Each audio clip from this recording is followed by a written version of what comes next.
கர்த்தருக்கு ஸ்தோத்திரம். கர்த்தராகிய இயேசு கிறிஸ்துவின் இன்ப நாமத்தில் இனிய வாழ்த்துக்கள். இன்றைய தியானத்திற்காக ஜெபித்த பொழுது தேவன் தந்த வசனம் யோபுவின் புஸ்தகம் 38ஆம் அதிகாரம் 7ஆம் வசனம். அப்பொழுது விடியற்காலத்து நட்சத்திரங்கள் ஏகமாய் பாடி தேவபுத்திரர் எல்லாரும் கம்பீரித்தார்களே. நம்முடைய கர்த்தராகிய இயேசு கிறிஸ்துவை ஒரு மனமாய் துதித்து பாட வேண்டும் என்பதே தேவனுடைய விருப்பமும் தேவன் நமக்கு நியமித்த நியமனமாய் இருக்கிறது. நாம் வாசித்த இந்த வசனம் கர்த்தர் யோபுவோடு பேசின போது சொன்ன வார்த்தை.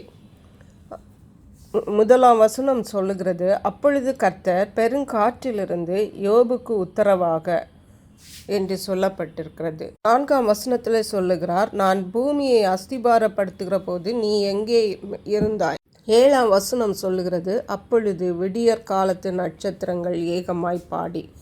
எப்பொழுது என்றால் தேவன் பூமியை அஸ்திபாரப்படுத்தின பொழுது விடியற்காலத்து நட்சத்திரங்கள் ஏகமாய் பாடி. பாருங்கள், நட்சத்திரங்களும் தேவனை பாடுகிறது என்பதை பார்க்கிறோம்.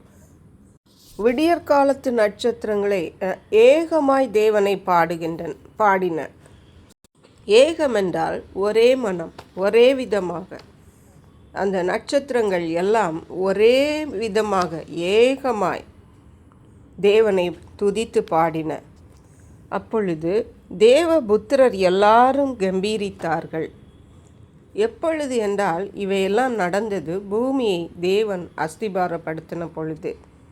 அருமையான கர்த்தருடைய பிள்ளைகளே, இங்கே நாம் கவனிக்க வேண்டியது, தேவனுடைய ஒவ்வொரு சிருஷ்டிகளும் தேவனை துதிக்கின்றன என்றும் அவைகளெல்லாம் ஏகமாய் ஒரே மனமாய் ஆண்டவரை துதிக்கின்றன. அப்படிப்பட்ட துதியை தான் இன்றைக்கு தேவன் நம்மிடத்தில் எதிர்பார்க்கிறார். அப்போஸ்தலர் எழுதின நடபடிகள் 1ஆம் அதிகாரம் 14ஆம் வசனம் சொல்லுகிறது, அங்கே இவர்கள் எல்லாரும் ஸ்திரீகளோடும் இயேசுவின் தாயாகிய மரியாளோடும் அவருடைய சகோதரரோடும் கூட ஒருமனப்பட்டு ஜெபத்திலும் வேண்டுதலிலும் தரித்திருந்தார்கள்.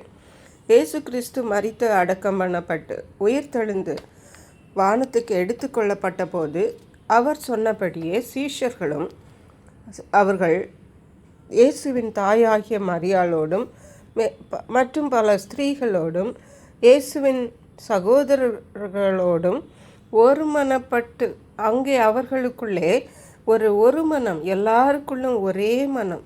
அந்த ஒரு மனதோடு ஜெபத்திலும் வேண்டுதலிலும் தரித்திருந்தார்கள் என்று பார்க்கிறோம். அதே போன்று அப்போஸ்தலர் நடபடிகள் 2ஆம் அதிகாரம் 46ஆம் வசனம் சொல்லுகிறது, அவர்கள் ஒருமனப்பட்டவர்களாய் தேவாலயத்திலே அனுதினமும் தரித்திருந்து வீடுகள் தோறும் அப்பம் பெற்று மகிழ்ச்சியோடும் கபடமில்லாத இருதயத்தோடும் போஜனம் பண்ணி தேவனை துதித்து ஜனங்களில் எல்லாரிடத்திலும் தயவு பெற்றிருந்தார்கள். ஹல்லேலூயா. அருமையான கர்த்தருடைய பிள்ளைகளை, இன்றைக்கு நாம் தேவனை ஆராதிக்க கூடி வருகிறோம். நம்மிடத்தில் ஒரு மனம், ஏக இருதயம் காணப்பட வேண்டும். அப்படிப்பட்ட துதி, ஒரு மனமாய் துதிக்கிற துதியை தேவன் அங்கீகரிக்கிறார், தேவன் எதிர்பார்க்கிறார். அப்படிப்பட்ட ஒரு மனமாய் தேவனை துதிக்கும்படியான கிருபைகளை தேவன் நமக்கு தந்தருளுவாராக. ஜெபிப்போம். எங்களை கிருபையை நேசித்து பாதுகாத்து வழி நடத்துகிற எங்கள் அன்பின் தகப்பனே, ஆசீர்வதிக்கப்பட்ட இந்த நல்ல நாளுக்காக நன்றி. இந்த நாளிலும் நாங்கள் ஒரு மனமாய் கர்த்தரை துதிக்க வேண்டும் என்றும் நட்சத்திரங்கள் கூட ஏகமாய் தேவனை துதித்தன என்றும் எல்லா சிருஷ்டிகளும் கர்த்தரை ஒரே மனமாய் துதிக்கின்றன என்றும் தேவனுடைய சிருஷ்டியர்கள் ஆகிய நாங்கள் கூடி வரும்பொழுது ஒரே மனமாய் கர்த்தரை துதிக்கக்கூடிய பாக்கியத்தை எங்களுக்கு தந்தரல வேணுமாறு இயேசு கிறிஸ்துவின் நாமத்தினாலே கேட்கிறோம். நன்றி பரிசுத்த ஆவியானவரே. துதி கன மகிமை மக்கை செலுத்துகிறோம். இயேசு கிறிஸ்துவின் இன்ப நாமத்தில் ஜெபிக்கிறோம் எங்கள் அன்புள்ள பரமபிதாவே, ஆமென். இயேசு கிறிஸ்துவின் சுவிசேஷம் ஒவ்வொருவரையும் சென்றடையும்படியாக இந்த செய்தியை உங்கள் நண்பர்களுக்கு அனுப்பி வைக்குமாறு தாழ்மையுடன் கேட்டுக்கொள்ளுகிறேன். கர்த்தர் தாமே உங்கள் அனைவரையும் அபரிதமாய் ஆசீர்வதிப்பாராக.